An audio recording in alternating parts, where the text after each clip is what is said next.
Halo, selamat bergabung kembali bersama dengan saya Dr. Steven Einstein Liao dalam acara kita Mutiara Kebenaran. Selamat pagi saya ucapkan kepada Anda. Kalau Anda mendengar ini pagi hari, kebetulan saya juga merekam acara Mutiara Kebenaran ini pada pagi hari yang kalau saya lihat di luar jendela saya agak sedikit mendung walaupun cukup cerah juga, tidak terlalu banyak awan namun tidak panas dan ya, itu saya senang justru dengan cuaca seperti ini kita mengucap syukur untuk semua yang Tuhan izinkan dalam hidup kita, termasuk cuaca yang Tuhan berikan kepada kita. Kadang-kadang susah juga kalau hujan, ada orang yang tidak suka hujan. Kalau panas, ada orang yang tidak suka panas. Namun, apapun itu, hujan ataupun langit cerah, matahari bersinar, kita mengucap syukur kepada Tuhan.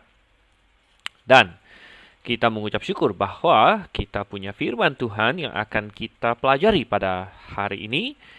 Anda yang sudah mengikuti Mutiara Kebenaran atau sudah mengikuti program ini sejak waktu yang lama, maka Anda tahu bahwa kita sudah sampai di Yosua pasalnya yang kedua.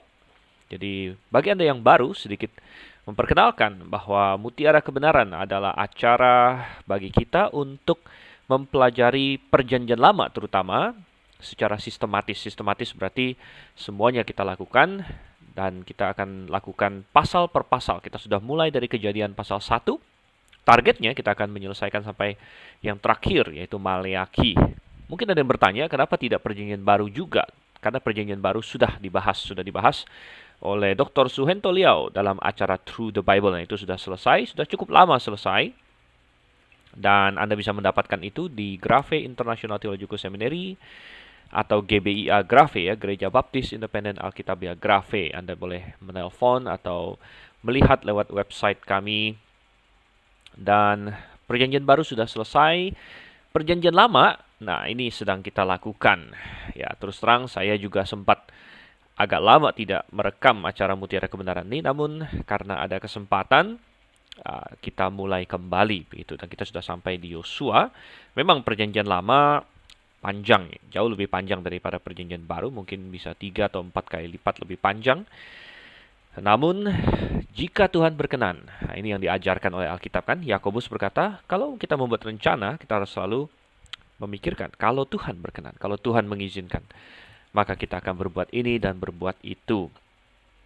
Oleh karena itu kita akan maju, bahkan acara kita hari ini pun adalah kalau Tuhan berkenan. Kita akan membahas hari ini Yosua pasal 2, dan jika Tuhan berkenan kita akan lanjutkan terus sampai dia datang nanti, sampai dengan Maleakhi. Tentu saya harap bahwa kalau bisa, ya, sebelum kita menyelesaikan Maleakhi, Tuhan Yesus sudah datang menjemput kita. Amin. Oke, Yosua pasalnya yang kedua. Saya harap Anda punya Alkitab, Anda bisa membacanya bersama dengan saya. Kalau tidak, silakan mendengarkan dengan baik. Tapi sebelumnya kita akan berdoa terlebih dahulu. Mari kita bersatu dalam doa. Bapa di surga, kami mengucap syukur Tuhan. Kasih setiamu besar bagi kami. Dan selalu baru tiap hari. Selalu cocok untuk kami. Selalu baik untuk kami. Apapun kondisi kami Tuhan.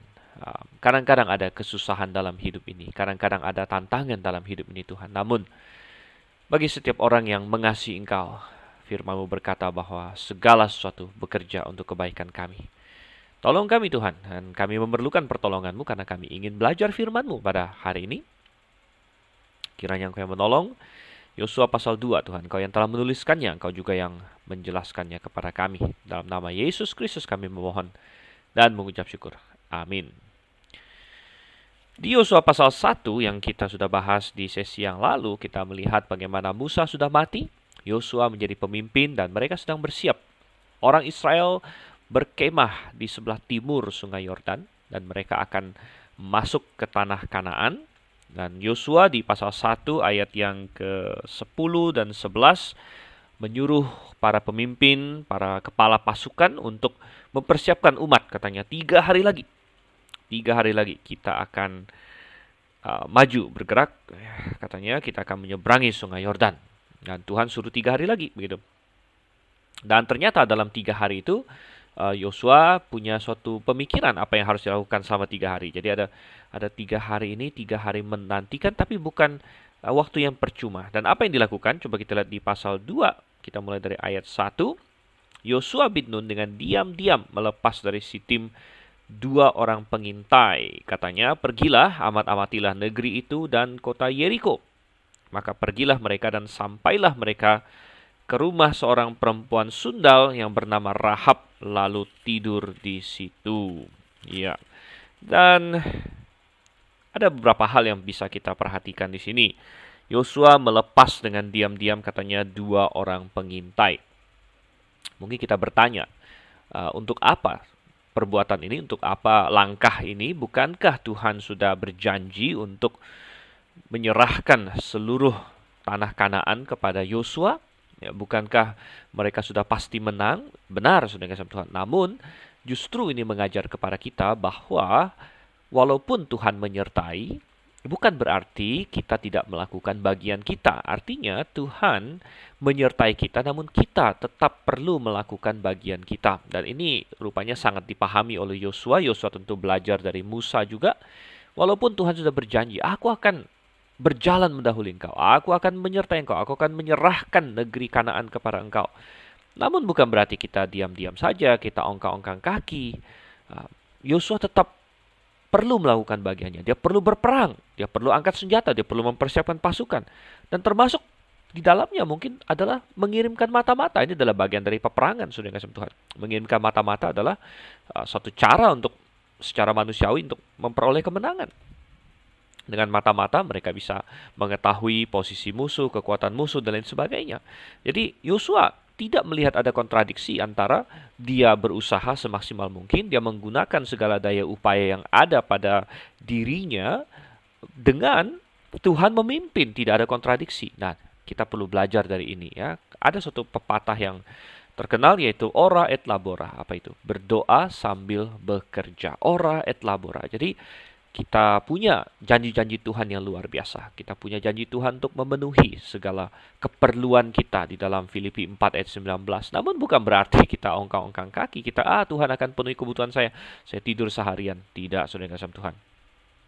Namun, Tuhan akan memberkati kita melalui usaha kita. Kalau orang Israel tidak mau berperang, ya tidak akan dapat. Itu sama dengan satu generasi yang lalu, yang 38 tahun yang lalu menolak untuk masuk ke Kanaan. Mereka bilang, oh tidak, ini terlalu sulit dan lain sebagainya. Mereka menolak masuk, ya mereka tidak akan bisa mendapatkan tanah itu.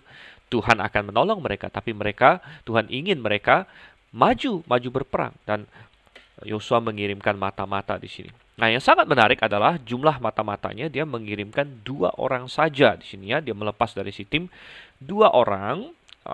Dan kita masih ingat 38 tahun yang lalu Musa juga pernah mengirim mata-mata ke tanah Kanaan. Dan waktu itu yang dikirim adalah 12 orang. 1 dari setiap suku. Dan Yosua di sini memakai taktik yang sama. Dia mengirim mata-mata. Namun ada perbedaan, saudara kasih Tuhan. Perbedaannya adalah dia hanya mengirim 2 orang. Dan ini sangat menarik. Karena kalau kita masih ingat, pengiriman mata-mata yang lalu, yang 12 orang itu, berujung kepada suatu celaka. Kenapa celaka? Karena ternyata dari 12 orang itu, 10-nya tidak beriman kepada Tuhan. 10-nya kembali berkata bahwa negeri ini memang sangat baik. Namun katanya musuh begitu kuat. Mereka seperti raksasa, kita seperti belalang dan lain sebagainya. Dan dengan banyak kata-kata mereka melemahkan semangat orang Israel. Dan yang sangat menarik adalah bahwa 2 orang. Dan salah satu dari 2 orang itu siapa? Yosua sendiri. Jadi Yosua dan Kaleb, 2 orang. 2 orang mata-mata dari 12 orang itulah yang setia sama Tuhan, yang punya keyakinan dan iman kepada Tuhan, dan berusaha untuk meyakinkan umat itu tidak, kita pasti menang. Namun mereka kalah suara. Akhirnya yang 10 itu yang berhasil mengubah hati umat itu. Dan akhirnya terjadi suatu tragedi yang luar biasa di mana umat itu secara keseluruhan menolak untuk masuk ke tanah Kanaan. Dan wow, 1 generasi habis. Akhirnya kita sudah tahu ceritanya di kitab Bilangan dan diulang lagi di kitab Ulangan. Akhirnya Tuhan marah sama mereka. Kalau kalian tidak mau masuk ke tanah Kanaan, oke, tidak usah masuk. Dan kalian Silakan putar-putar di padang gurun sampai habis semua orang yang di atas 20 tahun. Kemudian anak-anak kalian, ya, anak-anak kalian yang anak-anak itu dipakai sebagai alasan. Jadi waktu mereka memberontak sama Tuhan, mereka berkata, kalau kami maju berperang, kami mati. Apakah Musa kamu membawa kami keluar ke padang gurun untuk mati? Bagaimana dengan anak-anak kami? Anak-anak kami tertawan dan lain sebagainya. Jadi anak-anak dijadikan alasan, saudara kasih Tuhan. Namun Tuhan berkata, justru anak-anak kalian yang kalian katakan akan jadi tertawan dan lain sebagainya, anak-anak itulah yang akan masuk. Kalian tidak akan masuk setapak pun ke dalam tanah Kanaan. Dan saudara kasih Tuhan, Yosua tentu masih fresh, dia masih ingat sekali peristiwa ini, tragedi yang terjadi, masih terngiang-ngiang di telinganya. Dia adalah salah satu dari pengintai itu. Dan oleh karena itu, ketika dia memutuskan untuk mengirim pengintai ke Kanaan, terutama di sini Yeriko, ya tentunya dia memilih orang-orang dengan iman yang baik, ya, memilih orang-orang dengan iman yang kuat karena dia tahu, wah ini mata-mata ini bahaya, ini bisa merusak rencana kalau mereka pulang dengan berita yang tidak benar gitu kan, atau dia bisa bagus gitu. Nah, saya yakin bahwa Yosua akan memilih orang dengan iman yang kuat. Nah, kita tidak dikasih tahu nama dari kedua pengintai ini. Namun ada beberapa pemikiran ya atau tradisi atau informasi tradisi mengenai siapa mereka. Ada yang berkata bahwa itu adalah Kaleb. Ya, namun itu diragukan. Ada suatu tradisi mengatakan itu Kaleb. Itu diragukan. Kenapa? Karena kalau kita perhatikan pengintai ini disebut pengintai muda. Kalau kita baca lagi nanti Yosua pasal 6 ayat 23 dikatakan, lalu masuklah kedua pengintai muda itu dan membawa keluar Rahab. Oke, jadi pengintai ini disebut pengintai muda, sedangkan Kaleb ya itu minimal sudah berumur 80 tahun pada waktu itu. Jadi ini bukan Kaleb ya, walaupun ada tradisi mengatakan ini Kaleb. Dan yang lebih mungkin adalah tradisi yang mengatakan bahwa ini adalah Salmon. Salah satunya adalah Salmon. Siapa Salmon? Salmon adalah seorang dari suku Yehuda yang belakangan kalau kita baca menikah dengan Rahab. Ya, nah, siapa Rahab? Nah, itu akan kita baca nanti di pasal ini. Oke, jadi ada tradisi bahwa itu adalah Salmon. Kemudian ada tradisi satu lagi bahwa yang satunya adalah Pinehas. Pinehas adalah anak dari Imam Eliezer, ya, cucunya Harun gitu. Oke, kita tidak usah terlalu pusing mengenai itu dulu. Nanti kita akan tinjau lagi. Tapi kita melihat bagaimana Yosua memberikan tugas kepada kedua pengintai ini. Dia bilang, pergilah aman-amatilah negeri itu dan kota Yeriko. Jadi ini mengindikasikan kenapa yang dikirim hanya 2, bukan 12 lagi. Juga selain Yosua tidak mau ambil resiko dengan terlalu banyak orang yang pergi, karena yang menjadi fokus juga lebih sedikit. Kalau dulu yang menjadi fokus adalah seluruh tanah Kanaan, mereka harus menjelajahnya, tapi sekarang yang menjadi fokus terutama adalah kota Yeriko. Mengapa kota Yeriko? Karena kota Yeriko adalah kota terdekat. Setelah mereka menyeberang dari sungai Yordan, kota Yeriko menjadi kota besar pertama yang akan mereka hadapi. Dan Yeriko adalah suatu kota yang berkubu, suatu kota yang luar biasa baik pertahanannya, kota yang bertembok tinggi. Oleh karena itu, kalau mereka bisa mengalahkan Yeriko, maka sebenarnya mereka bisa langsung masuk ke berbagai daerah yang lain gitu ya. Dan kita lanjutkan tadi di ayat 1, maka pergilah mereka, sampailah mereka ke rumah seorang perempuan sundal yang bernama Rahab, lalu tidur di situ. Oke, nah ini sangat menarik. Jadi mereka sampai ke kota Yeriko, di situ mereka sampai ke rumah seorang perempuan sundal yang bernama Rahab. Dan sangat menarik bahwa Rahab ini disebut sebagai seorang perempuan sundal, saudara yang kasih Tuhan. Dan Rahab ada beberapa kali disebut dalam Alkitab, bahkan di dalam Perjanjian Baru pun dia disebutkan. Dan di Perjanjian Baru ketika dia disebutkan, kita melihat di sini dia selalu ketika disebutkan di dalam Perjanjian Baru itu disebut sebagai perempuan sundal, gitu ya. Terutama di dalam Ibrani 11 ayat 31, Rahab perempuan sundal. Kemudian di Yakobus 2 ayat 25, Rahab disebut sebagai pelacur, gitu. Jadi, wow, kita bilang rupanya dia selalu diingat sebagai perempuan sundal. Namun saudara kasih Tuhan, ini tidak masalah sebenarnya. Karena semua kita adalah orang berdosa. Ya, orang berkata, Rahab ini perempuan sundal, dia wanita berdosa. Benar, kita tidak menyangkal itu. Seorang pelacur, seorang perempuan sundal adalah orang berdosa. Namun sebenarnya semua manusia adalah orang berdosa. Jadi dosanya beda-beda. Mungkin kita tidak berdosa sundal, namun kita berdosa yang lain. Tidak berdosa sundal pun itu bisa dikasih tanda tanya. Karena Tuhan Yesus memberitahu bahwa setiap orang yang dalam hatinya mengingini ya, yang bukan pasangannya, ya seorang laki-laki kalau melihat seorang wanita dan berhawa nafsu terhadapnya sudah berzina dengan dia dalam hati. Jadi banyak kita bilang, oh Rahab perempuan sundal, namun sebenarnya ya kita semua orang berdosa dan banyak di antara orang manusia yang melakukan dosa yang kategorinya sama, walaupun mungkin tidak sama persis, artinya tidak semua orang melakukan perzinahan secara fisik begitu. Namun perzinahan hati itu sudah merupakan suatu kategori dosa yang sama di dalam pandangan Tuhan, sesuai yang Tuhan Yesus ajarkan begitu. Dan yang paling penting adalah bukan apakah kita berdosa atau tidak, karena semua kita sudah berdosa. Namun adakah kita mendapatkan keselamatan dari dosa itu? Nah, ini yang menjadi suatu kisah yang penting di dalam pasal ini. Oke, coba kita lanjutkan di sini. Kita baca lagi ayat yang kedua, Yosua pasal 2, ayat 2 sampai ayat yang kelima kita baca. Kemudian diberitahukanlah kepada Raja Yeriko demikian. Tadi malam ada orang datang kemari dari orang Israel untuk menyelidik negeri ini. Maka Raja Yeriko menyuruh orang kepada Rahab mengatakan, bawalah keluar orang-orang yang datang kepadamu itu, yang telah masuk ke dalam rumahmu, sebab mereka datang untuk menyelidik seluruh negeri ini. Tapi perempuan itu telah membawa dan menyembunyikan kedua orang itu. Berkatalah ia, memang orang-orang itu telah datang kepadaku, tetapi aku tidak tahu dari mana mereka. Dan ketika pintu gerbang hendak ditutup menjelang malam, maka keluarlah orang-orang itu. Aku tidak tahu kemana orang-orang itu pergi. Segeralah kejar mereka, tentulah kamu dapat menyusul mereka. Oke, dan sebelum kita bahas ini, ada satu poin sedikit yang ingin saya kembangkan lagi di ayat yang pertama. Tadi dikatakan bahwa kedua pengintai ini datang lalu sampai ke rumah Rahab lalu tidur di situ. Nah, kadang-kadang ada bertanya, kenapa kedua pengintai ini masuk ke rumah seorang pelacur begitu? Dan ada sebagian kritik Alkitab yang menuduhkan yang tidak-tidak atau berimajinasi. Wah, berarti kedua pengintai ini main sama Rahab gitu kan, main pelacur sama si Rahab dan lain sebagainya. Tapi teks tidak mendukung itu dan teks tidak mengatakan apa-apa mengenai hal itu.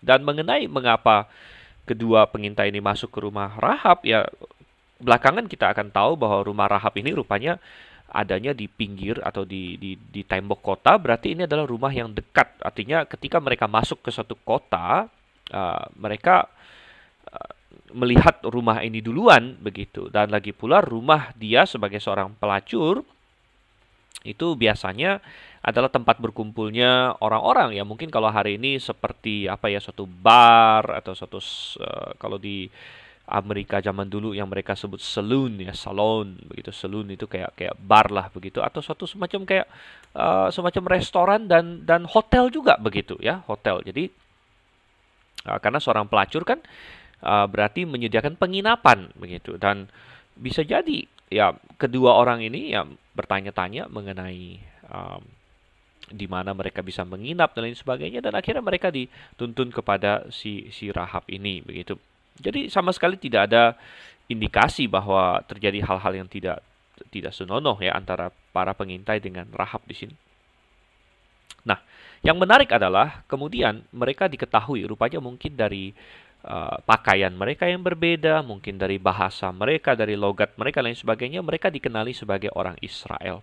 Dan berita ini sampai kepada Raja Yeriko, dan akhirnya Raja Yeriko menyuruh orang mengirim prajurit pastinya kepada Rahab untuk menangkap kedua pengintai ini begitu. Nah, disinilah kita mendapatkan dari ayat 4 dan ayat yang kelima bagaimana Rahab melindungi mereka. Dan Rahab berkata, ayat 4 tadi ya, memang orang-orang itu telah datang kepadaku, tetapi aku tidak tahu dari mana mereka. Dan ketika pintu gerbang hendak ditutup menjelang malam, maka keluarlah orang-orang itu, aku tidak tahu kemana orang-orang itu pergi. segeralah kejar mereka, tentulah kamu dapat menyusul mereka. Jadi Rahab di sini berbohong gitu ya. Berbohong untuk melindungi kedua pengintai itu. Dan seringkali yang dipermasalahkan adalah, loh kok Rahab berbohong di sini? Ya, Rahab berbohong, apakah boleh dia berbohong? Dan karena belakangan Rahab dipuji oleh Alkitab, gitu kan? Karena dia menyembunyikan kedua pengintai ini. Kalau coba kita baca deh, kita baca dulu ya ayat 6. Nanti kita akan kembali lagi ke masalah bohongnya dia, tapi kita baca dulu ayat 6 sampai dengan ayat yang ke-13 ya. Tetapi perempuan itu telah menyuruh keduanya naik ke soto rumah dan menyembunyikan mereka di bawah timbunan batang rami yang ditebarkan di atas soto itu. Maka pergilah orang-orang itu mengejar mereka ke arah sungai Yordan, ke tempat-tempat penyeberangan, dan ditutuplah pintu gerbang, segera sesudah pengejar-pengejar itu keluar. Tetapi sebelum kedua orang itu tidur, naiklah perempuan itu mendapatkan mereka di atas soto, dan berkata kepada orang-orang itu, "Aku tahu bahwa Tuhan telah memberikan negeri ini kepada kamu, dan bahwa kengerian terhadap kamu telah menghinggapi kami. Dan segala penduduk negeri ini gemetar menghadapi kamu. Sebab kami mendengar bahwa Tuhan telah mengeringkan air laut Teberau di depan kamu ketika kamu berjalan keluar dari Mesir, dan apa yang kamu lakukan kepada kedua raja orang Amori yang di seberang sungai Yordan itu, yakni kepada Sihon dan Og yang telah kamu tumpas. Ketika kami mendengar itu, tawarlah hati kami dan jatuhlah semangat setiap orang menghadapi kamu. Sebab Tuhan Allahmu ialah Allah di langit di atas dan di bumi di bawah. Maka sekarang bersumpahlah kiranya demi Tuhan, bahwa karena aku telah berlaku ramah terhadapmu, kamu juga akan berlaku ramah terhadap kaum keluargaku, dan berikanlah kepadaku suatu tanda yang dapat dipercaya, bahwa kamu akan membiarkan hidup ayah dan ibuku, saudara-saudaraku yang laki-laki dan yang perempuan, dan semua orang-orang mereka, dan bahwa kamu akan menyelamatkan nyawa kami dari maut." Oke, jadi dari perikop yang baru saja kita baca ini, kita melihat mengapa akhirnya Rahab dimasukkan ke dalam Ibrani pasal 11 yang sering disebut sebagai pasal pahlawan-pahlawan iman, atau the heroes of faith, atau the hall of faith. Dan dia disebut di situ di Ibrani 11 ayat yang ke-31 dikatakan, atau saya ulang dari ayat 30-nya, "Karena iman maka runtuhlah tembok-tembok Yeriko setelah kota itu dikelilingi 7 hari lamanya. Karena iman maka Rahab perempuan sundal itu tidak turut binasa bersama-sama dengan orang durhaka, karena ia telah menyambut pengintai-pengintai itu dengan baik." Dan Rahab juga disebut sebagai contoh orang yang beriman oleh Yakobus. Yakobus 2 ayat yang ke-25.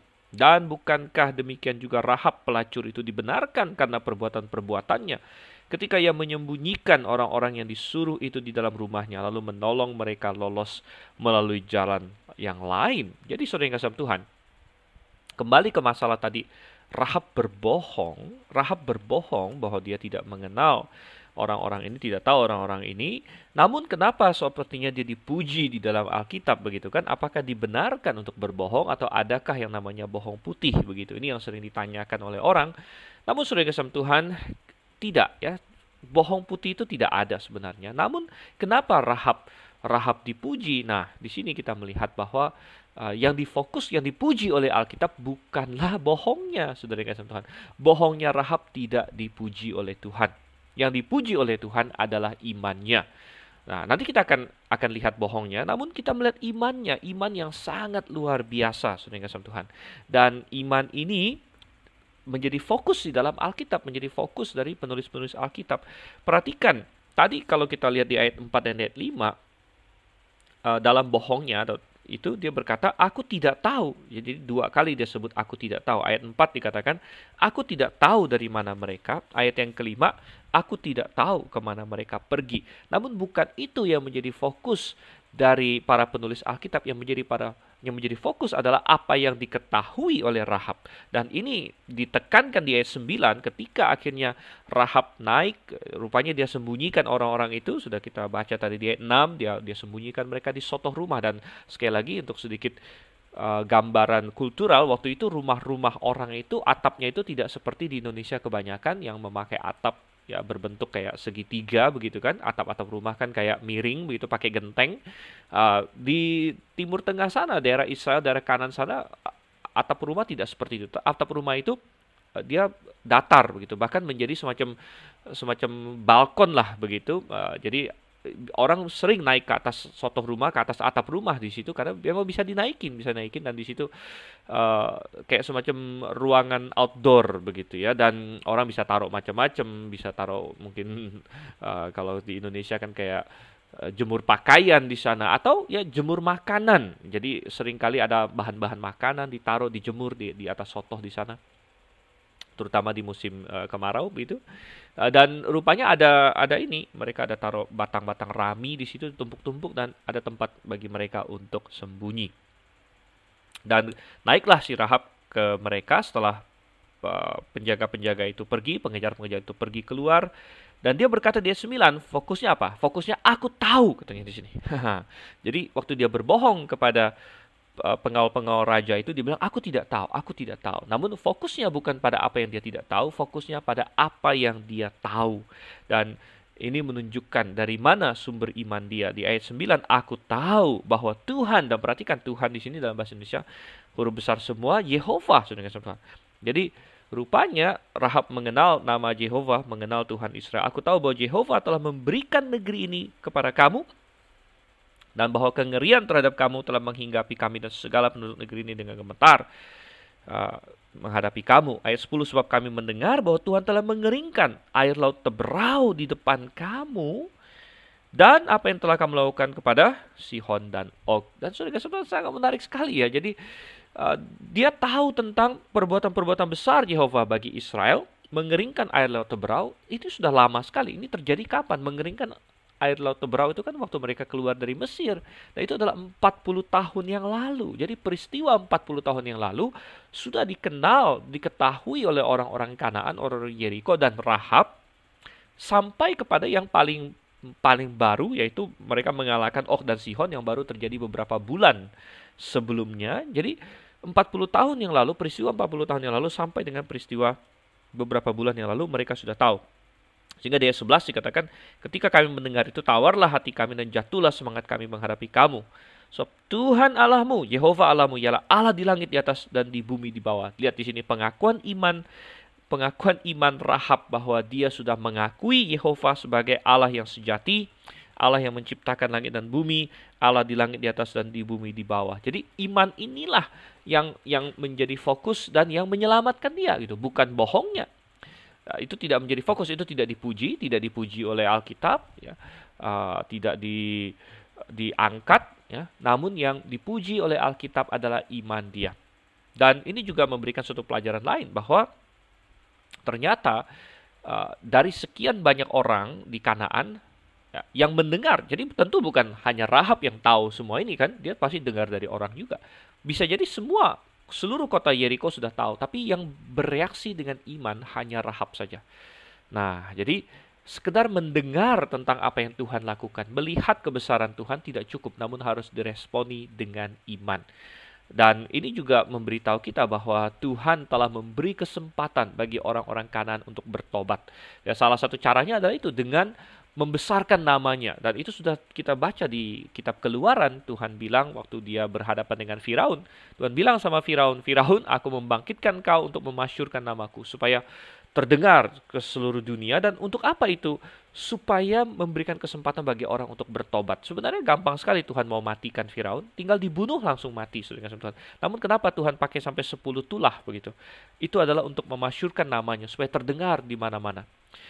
Kenapa Tuhan izinkan orang Israel terjebak di tepi laut merah, ya, diterjemahkan laut Teberau di sini laut merah, untuk sekali lagi memasyurkan namanya, dan akhirnya tersiar dan sampai ke Rahab, dan ini salah satu instrumen untuk penyelamatan Rahab. Jadi saudara yang kasih Tuhan adalah Tuhan yang baik. Dia ingin orang diselamatkan, dan buktinya adalah Rahab di sini. Rahab bisa diselamatkan. Dan ini membantah teori yang sering dikembangkan oleh para kritik Alkitab yang mengatakan bahwa Allah, terutama dalam perjanjian lama, katanya adalah Allah yang bengis, Allah yang jahat, yang membunuh orang-orang Kanaan dan lain sebagainya. Oh, saudara yang kasih Tuhan, itu jauh sekali dari kebenaran ya. Tuhan sudah katakan kepada Abraham bahwa di Kejadian pasal 15, coba saya ajak kita baca deh Kejadian pasal 15, karena kadang-kadang Anda akan ditanya juga, semoga Anda bisa memberi jawab dengan baik. Ada orang berkata, kenapa Allah jahat sekali? Kenapa orang Kanaan dimusnahkan demi orang Israel dan lain sebagainya? Tuhan bukan jahat, saudara kasih Tuhan. Di dalam Kejadian pasal yang ke-15, ayat yang ke-13 dan sampai 16 di situ ya, Tuhan sudah menubuatkan kepada Abram bahwa keturunanmu, katanya, saya tidak akan baca semua, saya baca sebagian saja. Ketahuilah dengan sesungguhnya, di ayat 13, keturunanmu akan menjadi orang asing suatu negeri. Oke, saya lengkap sedikit. Mereka akan diperbudak dan dianiaya 400 tahun lamanya. Ayat yang ke-16, kita lompat sedikit, tetapi keturunan yang keempat akan kembali ke sini, sebab sebelum itu kedurjanaan orang Amori itu belum genap. Jadi Tuhan sengaja bahkan memberikan suatu timeline, memberikan suatu jangka waktu 400 tahun, 430 tahun nantinya, keturunan yang keempat.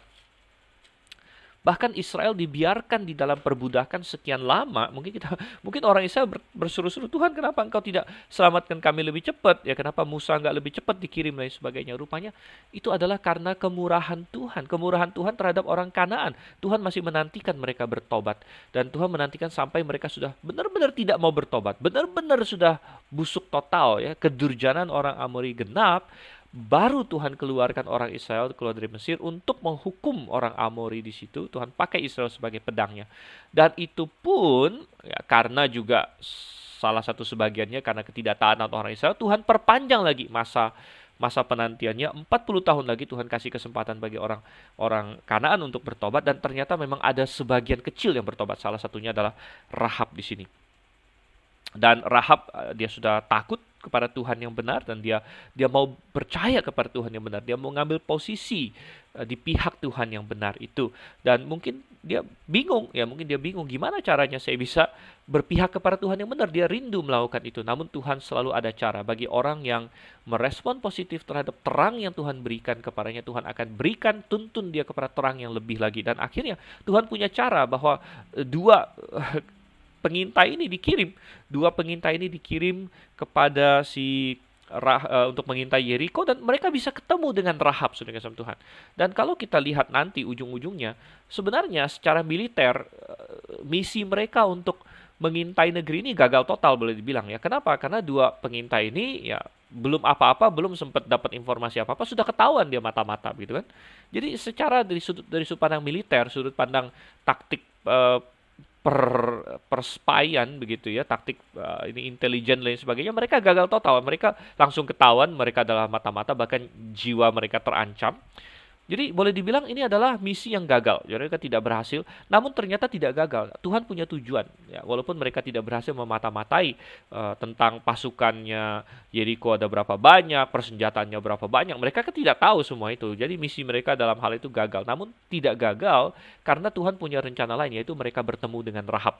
Tuhan mau mereka bertemu dengan Rahab, orang yang sudah condong hatinya untuk percaya kepada Tuhan, dan Tuhan pertemukan dengan dua orang Israel ini, dua pengintai Israel ini, akhirnya cocok dan ketemu, dan Rahab bisa punya kesempatan untuk menunjukkan imannya, dan akhirnya dia diselamatkan, saudara yang kasih Tuhan. Jadi hari ini juga mungkin kita berpikir bagaimana, ada banyak orang mungkin yang rindu kebenaran. Kalau ada orang yang rindu kebenaran, ya tentu bukan rindu kebenaran dari dirinya sendiri. Tuhan bekerja dalam hatinya, ya Tuhan menarik dia dengan terang yang Tuhan berikan, ya, dan dia merespon, tapi tetap ada tanggung jawab manusianya. Jadi kita menolak Calvinisme yang seolah-olah menghilangkan tanggung jawab manusia, tapi kita juga menolak kalau dikatakan manusia bisa dengan sendirinya datang kepada Tuhan, itu kita tolak. Jadi kita berkata bahwa manusia memerlukan tarikan Tuhan, namun manusia ada tanggung jawab untuk merespon kepada Tuhan.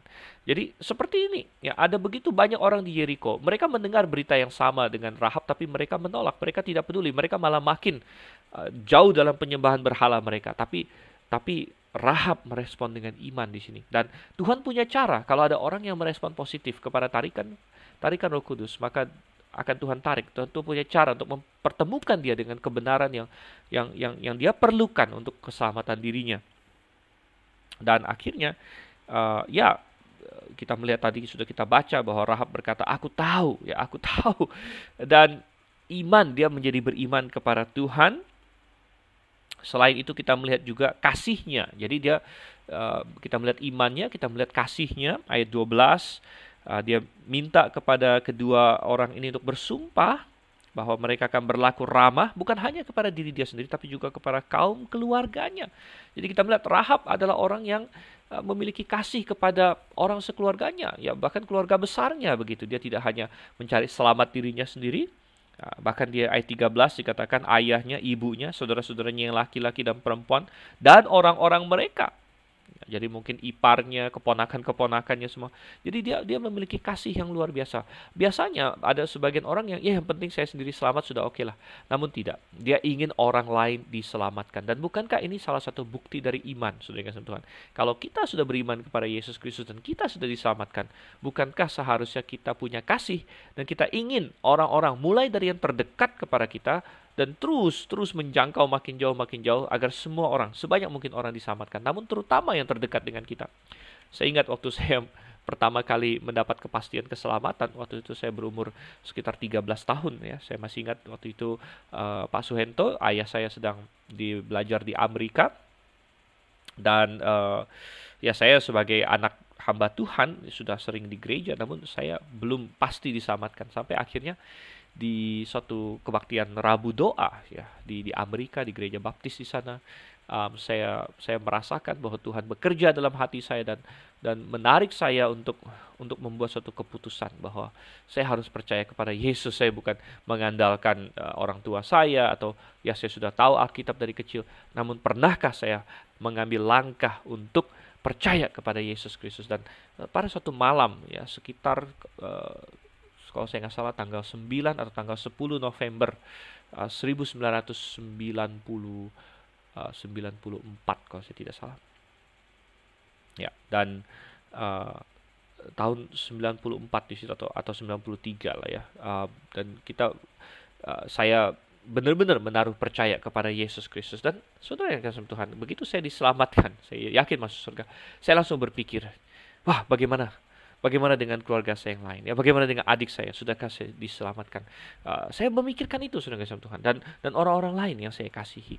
Jadi ini adalah bukti iman.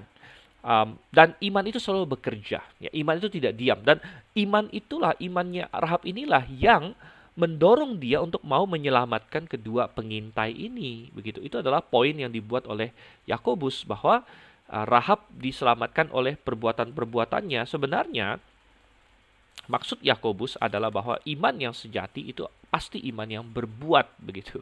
Ini tidak bertentangan dengan apa yang Paulus ajarkan bahwa keselamatan itu melalui iman saja. Ya, jadi ada orang yang pernah berkata, memang kita diselamatkan karena iman saja, namun iman yang benar tidak pernah cuman dia saja.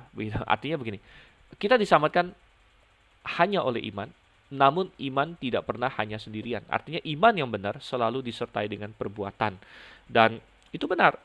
Sebagai bukti imannya, Rahab ya, kalau dia beriman, kalau dia tahu bahwa Tuhan itu Tuhan yang benar, maka dia dengan logikanya bisa berpikir, berarti saya harus menolong orang-orang Israel ini. Karena orang-orang Israel ini ada di pihak Tuhan. Dan kalau saya mau di pihak Tuhan, saya tolong mereka begitu. Nah, jadi kita melihat ya sangat luar biasa. Dan ini kita kembali ke masalah tadi dia berbohong. Yang tadi kita bilang, banyak orang mengkritik, dia berbohong. Oke, dia berbohong. Dan kita bisa melihat ini dari berbagai segi. Nomor satu tadi kita sudah katakan bahwa Alkitab tidak memuji bohongnya. Tidak mengatakan dia benar berbohong dan lain sebagainya. Jadi, apa yang terjadi adalah, ingat bahwa Rahab ini adalah seorang yang sudah mulai beriman kepada Tuhan, namun dia masih bayi rohani. Ya, masih bayi rohani, dia belum benar-benar kenal orang Israel. Ini pertama kali dia ketemu orang Israel. Jadi dia masih mencoba menggunakan cara-cara yang dia tahu, begitu kan, untuk tujuan yang dia anggap mulia. Dia berbohong, gitu. Dan ya itu kesalahan. Namun yang lebih penting adalah imannya. Begitu. Lebih penting adalah imannya, dan dia diselamatkan karena imannya, bukan karena dia berbohong. Begitu. Nah, mungkin ada berkata, kalau misalnya kita di dalam suasana ya, yang terjepit, boleh nggak kita berbohong? Dalam suasana terjepit, boleh nggak kita berbohong? Dan kita melihat contoh Tuhan Yesus lah, begitu ya. Tuhan Yesus tidak pernah berbohong, saudara Tuhan. Dan mungkin juga karena Tuhan Yesus maha berhikmat. Dan kalau dia maha berhikmat, maka dia bisa memberikan jawab, begitu, memberikan jawab yang tepat, begitu ya. Dan saya yakin kalau ada orang yang dia dalam keadaan terjepit, dia minta hikmat sama Tuhan, bagaimana dia menjawab yang tidak usah berbohong, namun juga tidak, katakanlah misalnya, memberikan informasi kepada musuh atau lain sebagainya, maka ya Tuhan bisa kasih dia hikmat. Gitu. Tuhan bisa kasih dia hikmat. Ya. Tidak berbohong tidak juga berarti harus memberitahu semua yang kita tahu. Ya, Tuhan Yesus, contoh dalam hidupnya, ketika dia ditanya-tanya oleh Sanhedrin, dia diadili oleh Sanhedrin, oleh Pilatus, kadang-kadang dia memilih untuk tidak menjawab. Ya.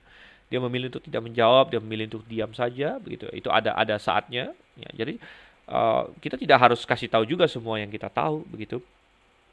Kemudian ada satu peristiwa juga di Yohanes pasalnya yang ke-7, ya. Dan di Yohanes pasal 7 waktu itu saudara-saudara Tuhan Yesus bilang sama dia, ayo kita ke Yerusalem. Ayo kita ke Yerusalem, ya, karena ada hari raya orang Yahudi di situ. Namun Tuhan Yesus bilang apa di ayat 8? Yohanes 7 ayat 8. Pergilah kamu ke pesta itu, aku belum pergi ke situ karena waktuku belum genap. Aku belum pergi ke situ, Tuhan Yesus bilang, ya. Dan belakangan Tuhan Yesus pergi sesudah itu. Jadi Tuhan Yesus tidak membeberkan semua rencana dia kepada saudara-saudaranya, karena saudara-saudaranya waktu itu belum percaya kepadanya. Tuhan Yesus hanya bilang, aku belum pergi. Dan itu tidak salah, Tuhan Yesus tidak bohong. Aku belum pergi. Ya, belakangan dia pergi, begitu. Tuhan Yesus tidak berbohong, namun juga tidak ada keharusan untuk memberitahu saudara-saudaranya semua rencananya, begitu. Nah, kita bisa terapkan ini.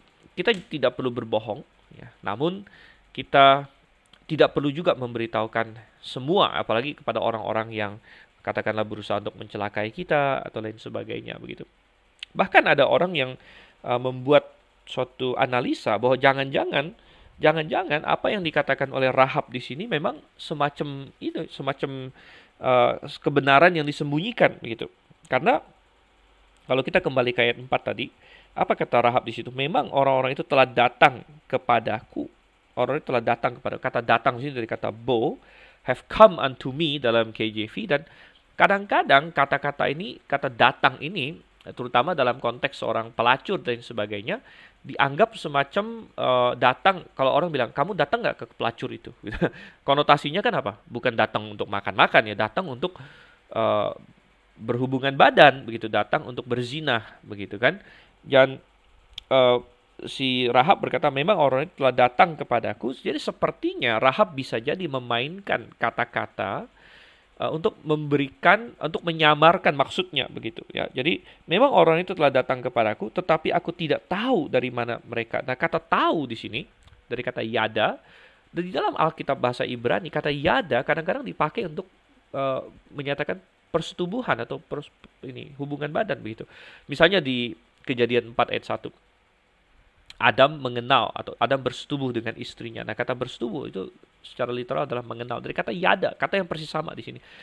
Jadi ada orang yang menganalisa bahwa dia bilang bisa jadi Rahab juga bukan berbohong katanya, tapi dia menyamarkan dengan kata-kata bahwa orang-orang ini ya datang kepadaku, tapi aku tidak yada mereka. Ya, tidak tahu mereka ini dalam pengertian mereka tidak memakai jasaku sebagai seorang pelacur, begitu ya. Mereka tidak bersetubuh dengan aku.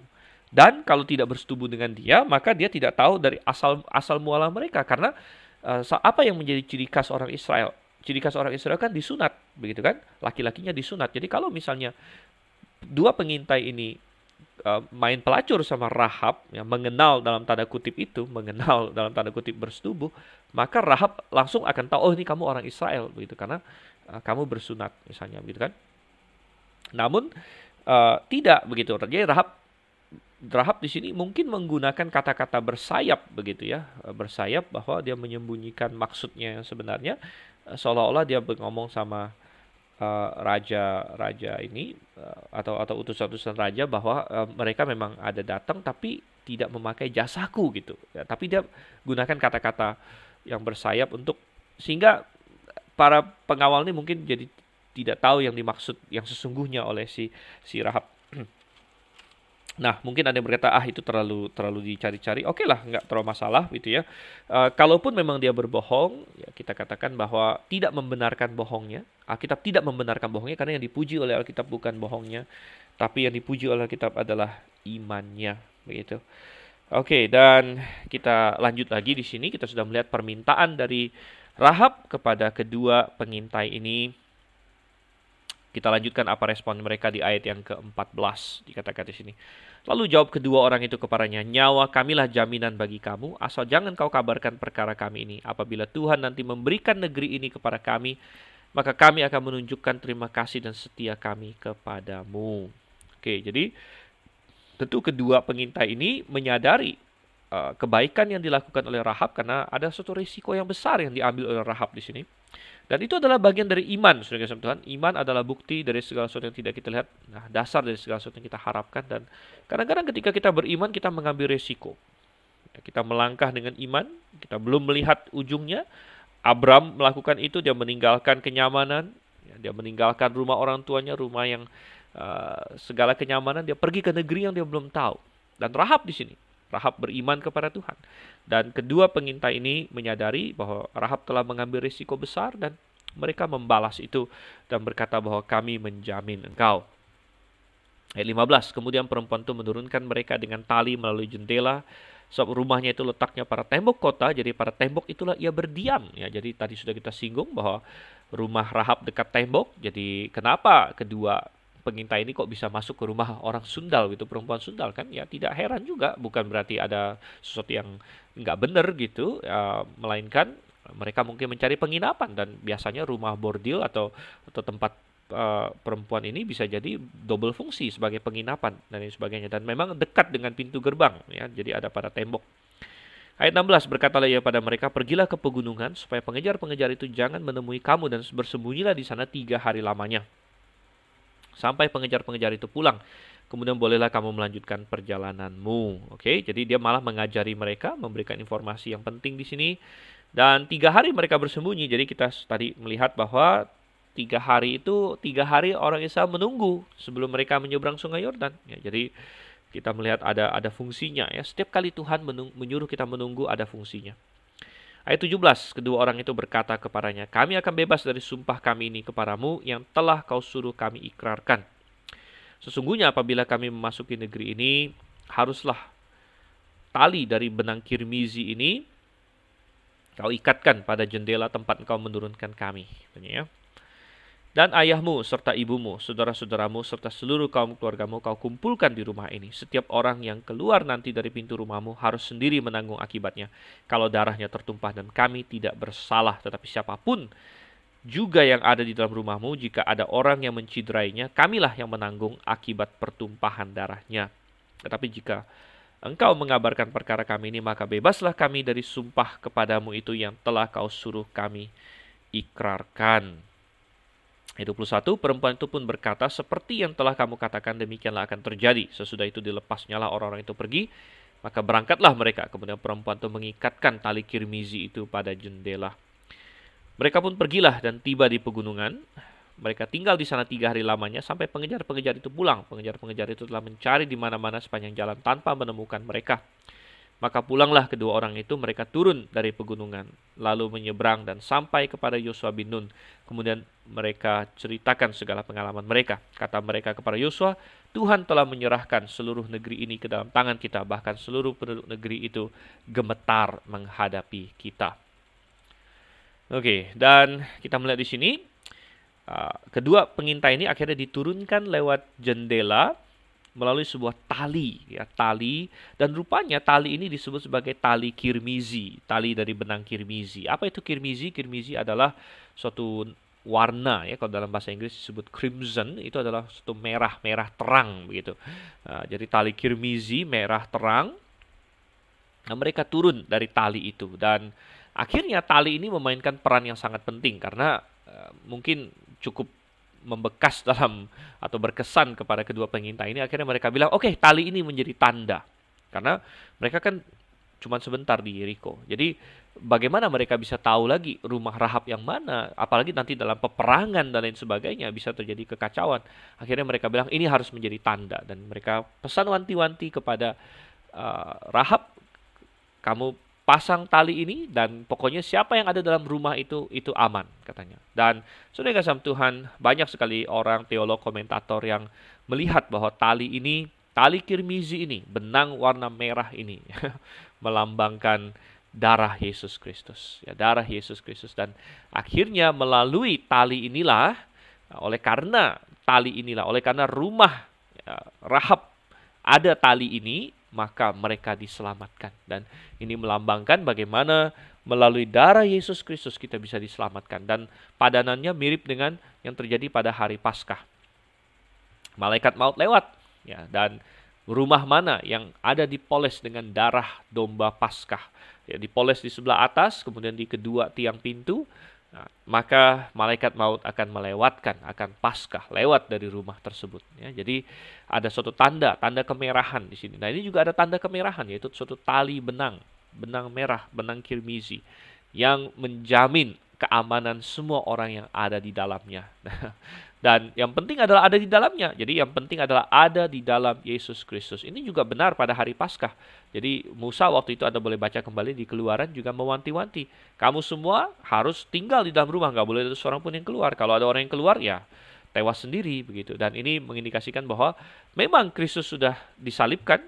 Darah anak domba sudah disembelih, sudah dipoleskan. Benang kirmizi sudah diikatkan gitu. Namun kamu harus ada di dalamnya. Kamu harus ada di dalam Yesus Kristus. Bagaimana kita bisa berada di dalam Yesus Kristus, saudara? Dengan percaya kepadanya. Dan jangan melepaskan kepercayaan itu. Jangan kita murtad, jangan kita berpaling dari Tuhan. Ya. Dan Tuhan sudah memberikan kita segala kemampuan, segala kekuatan. Tuhan memelihara kita. Namun kita juga harus tetap di dalam kasih Tuhan, tetap di dalam Yesus Kristus. Dan itu adalah pelajaran yang sangat indah. Ya, dan suatu tipologi yang sangat indah dikatakan di sini ya.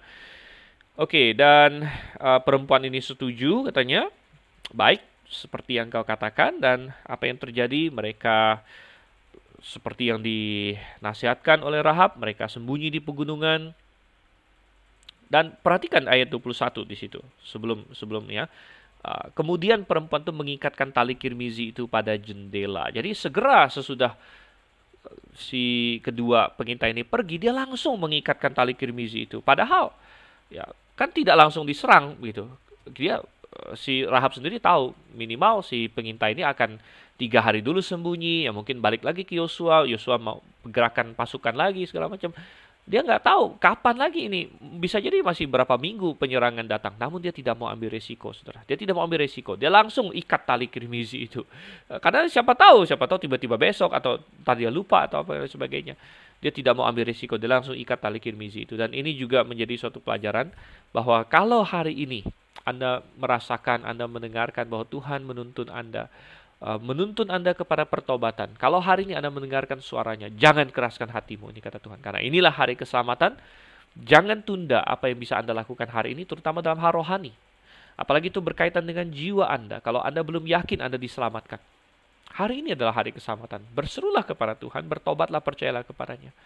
Kalau hari ini Anda mendengarkan suara Tuhan untuk hal-hal lain, untuk melayani Dia, untuk membuat suatu keputusan bagi Dia, maka ambil kesempatan ini. Kalau Anda tunggu besok, bisa jadi hati Anda mendingin.